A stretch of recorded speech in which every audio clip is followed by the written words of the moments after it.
देखिए कैसे एक बाघ रात होते ही बदल जाता है एक खूनी टाइगर मैन में और जंगल के जानवरों का एक एक करके खून पीने लगता है। ये सब कैसे हुआ, आइए देखते हैं इस कहानी में। एक जंगल में बहुत सारे जानवर रहते थे, सभी बहुत खुश थे। उस जंगल में एक बाघ भी रहता था। वो बाघ बहुत ही शांत रहने वाला और दयालु था। वो सभी से दोस्ती रखता था। जंगल में किसी से भी उसका झगड़ा या बैर नहीं था। फिर एक दिन सुबह को जब जंगल के जानवर अपने घरों से बाहर निकले तो उन्होंने देखा कि वहाँ पर कई जानवर पूरी तरह से जख्मी हालत में मरे हुए पड़े हैं। सभी बहुत डर गए। अरे ये क्या, ये सब किसने किया? हमारे जंगल में तो कोई ऐसा जानवर नहीं जो ऐसा कर सके। जरूर किसी दूसरे जंगल से कोई जानवर हमारे जंगल में आया है और उसी ने ये सब किया है। मुझे तो ये काम किसी शेर का लगता है। शेर के अलावा कोई जानवर ऐसा काम नहीं कर सकता। हम सबको भी बचकर रहना होगा, नहीं तो वो शेर हम सबको मार डालेगा। अगले दिन जब जानवर उठे तो फिर से वहाँ पर कई जानवर मरे हुए पड़े थे। अब सभी जानवर बहुत ज्यादा डर गए। अरे अरे, ये सब क्या हो रहा है? मुझे तो बहुत डर लग रहा है। मेरे तो छोटे छोटे बच्चे हैं। हमें इस मुसीबत से जल्दी से छुटकारा पाना होगा। हाँ बकरी बहन, ऐसे तो जंगल में एक भी जानवर नहीं बचेगा। बाघ बहुत देर से कुछ सोच रहा था। तभी वो जानवरों से बोला, देखो दोस्तों, हमें सोच समझकर एक प्लान बनाना होगा और उस शेर को उसके अंजाम तक पहुंचाना होगा। मेरे पास एक प्लान है। फिर वो बाघ अपना प्लान सबको बता देता है। अब जानवर वहाँ पर बहुत सारा मांस एक जगह इकट्ठा करके रख देते हैं और सभी एक जगह छुपकर बैठ जाते हैं और उस शेर का इंतजार करने लगते हैं।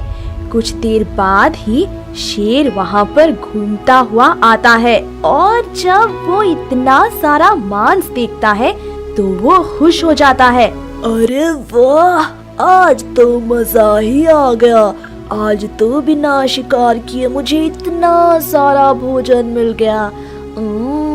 अब मैं मजे से पार्टी करूँगा। और फिर वो शेर सारा का सारा मांस खा जाता है। मजे मजे में वो शेर बहुत ज्यादा खा गया था और अब उससे हिला भी नहीं जा रहा था। आहा, बहुत ज्यादा खा लिया है, अब तो हिला भी नहीं जा रहा है। थोड़ी देर यही आराम करता हूँ, फिर आगे चलूँगा। और फिर वो शेर वहीं पर आराम करने लगता है। तभी सभी जानवर जो छुपे हुए थे बाहर निकल आते हैं और शेर पर हमला कर देते हैं। शेर ज्यादा खाने की वजह से हिल भी नहीं पाता है और जानवर उस शेर को मार मार कर बहुत ज्यादा घायल कर देते हैं।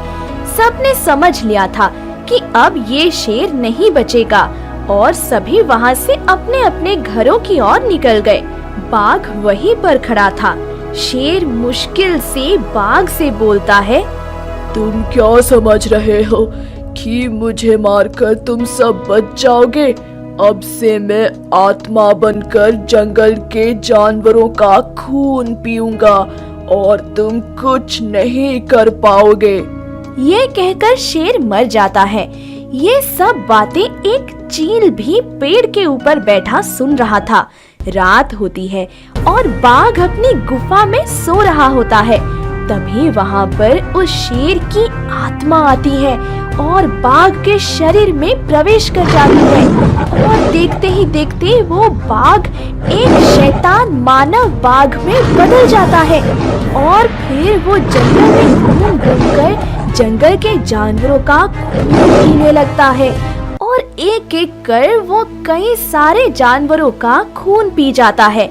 सुबह होते ही बाघ फिर से अपने रूप में वापस आ जाता है। जब जंगल के जानवरों के शत विशत शरीर देखते हैं तो उनकी चीखें निकल जाती है क्योंकि उस शैतान मानव बाघ ने उनको बुरी तरह से मारा था। अरे ये क्या, वो शेर तो मर चुका है, फिर भी जंगल के जानवर इतनी बुरी तरह से मर रहे हैं। मुझे ये किसी जानवर का काम तो नहीं लगता, ये काम तो किसी शैतान का लगता है। वो चील भी वहाँ बैठा था और सोच रहा था। अरे ये जरूर उस शेर की आत्मा का काम है। अगर मैंने उसका राज खोल दिया तो कहीं वो मुझे ही ना मार डाले। नहीं नहीं, मैं नहीं बताऊंगा।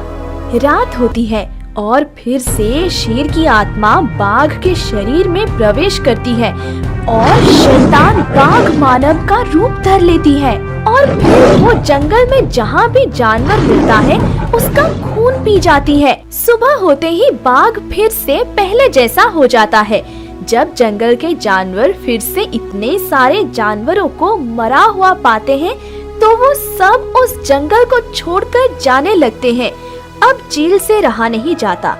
वो नहीं चाहता था कि जंगल खाली हो जाए और वो सबको शेर की आत्मा का रहस्य बता देता है। और फिर एक हिरन बोलती है, मैं एक नागिन को जानती हूँ।